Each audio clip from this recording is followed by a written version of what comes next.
438 CrPC में mention किया गया है कि आप एंटीसिपेटरी बेल ले सकते हैं। आपको लगानी चाहिए क्वेश्चन में आपको जाना चाहिए एफआईआर को रद्द कराने के लिए। देखा जाता है जब आप किसी भी वकील साहब से जब आप मिलते हो या आप टेलीफोनिक आप बात करते हो किसी से भी, जब अपने केस को पूरा बताते हो तो उसके बाद आपके वकील साहब आपको एडवाइस करते हैं कि आपको क्वेश्चन में जाना चाहिए, मतलब कि एफआईआर को रद्द कराने जाना चाहिए या फिर आपको एंटीसिपेटरी बेल लेनी चाहिए। दोस्तों आज अपनी इस वीडियो में हम बात करेंगे एंटीसिपेटरी बेल के बारे में, या हम बोले बेल बिफोर अरेस्ट, या ये कहिए कि बिना जेल जाए आपको बेल चाहिए तो उसे हम एंटीसिपेटरी बेल कहते हैं।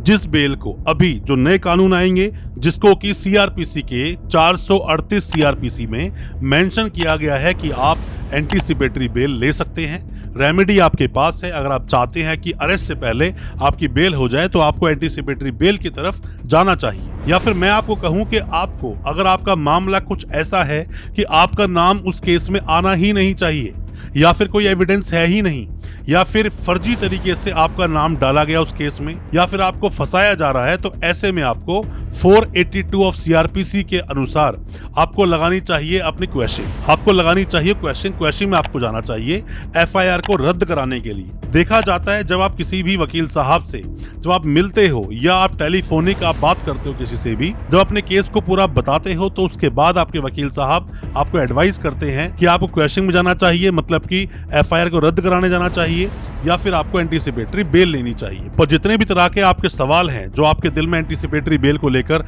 सवाल हैं, आज मैक्सिमम सवालों को मैं क्लियर कर दूंगा अपने इस वीडियो के माध्यम से। वीडियो को पूरा देखें और मैं 3 मुद्दों पर बात करूंगा, कहां-कहां आप गलतियां करते हो या क्या कुछ आपको पता होना चाहिए। वीडियो को पूरा देखेंगे तो एंटीसिपेटरी बेल को लेकर सभी तरह के डाउट्स आपके बिल्कुल क्लियर हो जाएंगे।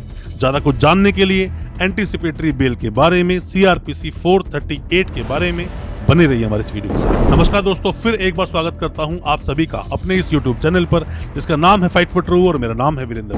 दोस्तों हालांकि मैंने बहुत सारी वीडियोस बनाई है बेल पर, बहुत सारे अलग अलग तरह के चीटिंग एंड फॉर्जरी के केसेस पर, एनडीपीएस पर, पॉक्सो पर, 307 के आईपीसी पर, 302 आईपीसी पर, बहुत तरह की वीडियोस आपको हमारे इस चैनल पर मिलेगी। इंटरिम बेल पर भी मिलेगी, रेगुलर बेल पर भी, एंटीसिपेटरी बेल पर तो बहुत सारी वीडियोस हैं। जब भी कोई एफआईआर में आपका नाम आता है तो सबसे पहले आपको ये जानना चाहिए कि आपको एंटीसिपेटरी बेल के लिए जाना है या फिर एफआईआर को क्वैश के लिए जाना है, मतलब एफआईआर को रद्द कराने के लिए जाना है। ये आपको पता नहीं होता। कई बार आप एंटीसिपेटरी बेल लगाते हो जबकि मामला क्वैश का था, कई बार आप क्वैश लगा देते हो जबकि मामला क्वैश में जाएगा नहीं, वो एंटीसिपेटरी बेल ही आपको मिलेगी। तो ऐसी बहुत सारी आप गलतियां करते हो।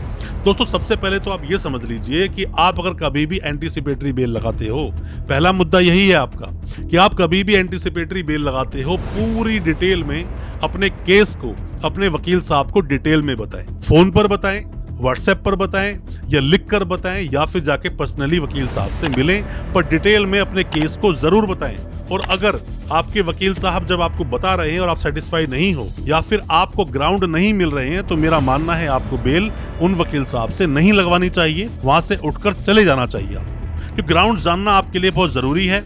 और जब भी कोई भी वकील साहब से आप जब मिलते हो, जब एंटीसिपेटरी बेल को मूव करते हैं, तो उस बेल का ड्राफ्ट आप जरूर मंगाएं उनसे, अपने व्हाट्सएप पर मंगाएं, मेल पर मंगाएं और उस ड्राफ्ट को पढ़ें कि वो क्या मेरी बेल लगाने वाले हैं। उस बेल के बारे में आपको ही पता नहीं होगा तो फायदा नहीं है दोस्तों, किसी काम की वो बेल है नहीं।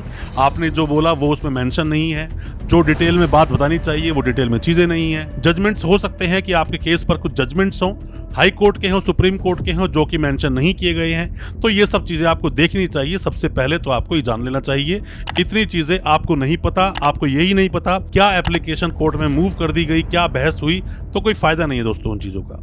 अब बात करते हैं दूसरे मुद्दे की। जब भी कभी भी एंटीसिपेटरी बेल आपके वकील साहब लगाते हैं तो वकील साहब को भी ये बात हालांकि पता होनी चाहिए। जितने भी आप में से नए वकील साहब हैं, लॉ स्टूडेंट हैं, कोई भी मेरी वीडियो को पहली बार देख रहा है, अभी अभी आपने वकालत शुरू की है, तो आपके लिए बहुत जरूरी है ये बात जानना कि जैसे आप एंटीसिपेटरी बेल लगाते हैं तो वहां जो आईओ अपना रिप्लाई लेकर आता है, स्टेट की तरफ से जो रिप्लाई आता है उस बेल पर, वो लेना आपका दोस्तों अधिकार है।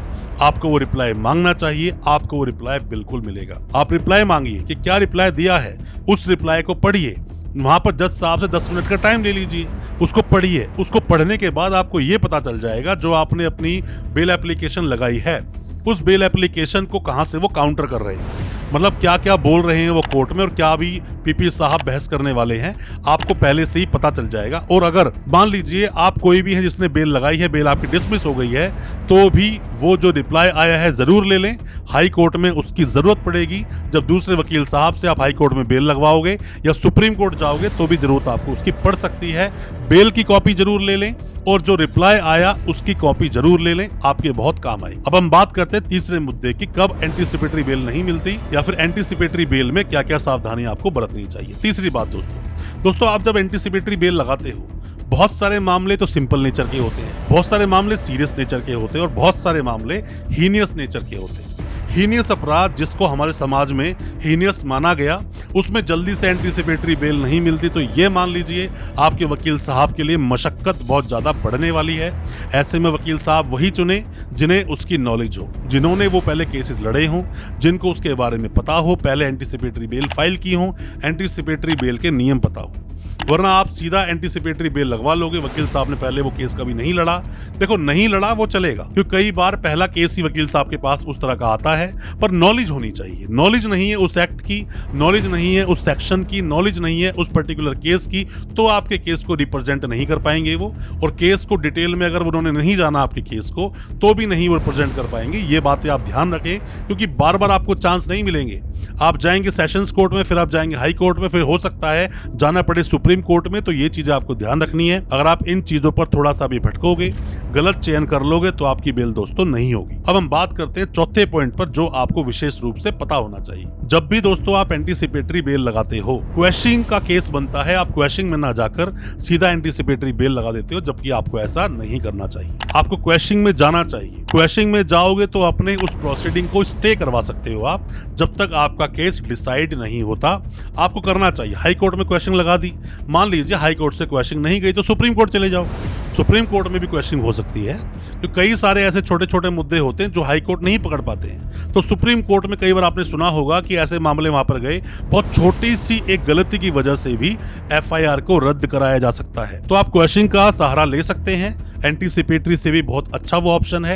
एंटीसिपेटरी बेल में आप जाएंगे, सेशंस कोर्ट से डिसमिस हो गई तो हार ना माने हाई कोर्ट में जाएं। हाई कोर्ट से बेल डिसमिस होती है, सुप्रीम कोर्ट में जाएं, हार ना माने। अगर आप हार मान जाते हैं तो उसे सरेंडर कर दो, फिर तो बात ही नहीं है एंटीसिपेटरी बेल लगाने की। बेल लेकर, रेगुलर बेल लेकर आप बाहर आओ। बट एंटीसिपेटरी बेल लगा रहे हो तो पूरी लड़ाई आपको लड़नी चाहिए, अच्छे वकील साहब का चयन करना चाहिए, और ये भी ध्यान रखना चाहिए वकील साहब को पूरा केस आपका पता हो।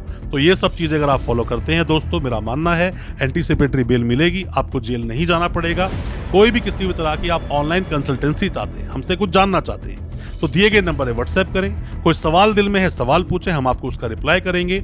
और हमारी वीडियो आपको अगर अच्छी लगी हो तो हमारी वीडियो को ज्यादा से ज्यादा अपने दोस्तों, परिजन, परिवार तक शेयर करें, ताकि वो भी अपने आप को कानूनी जानकार बना सके। बहुत बहुत शुक्रिया दोस्तों, धन्यवाद हमारी इस वीडियो के साथ बने रहने के लिए।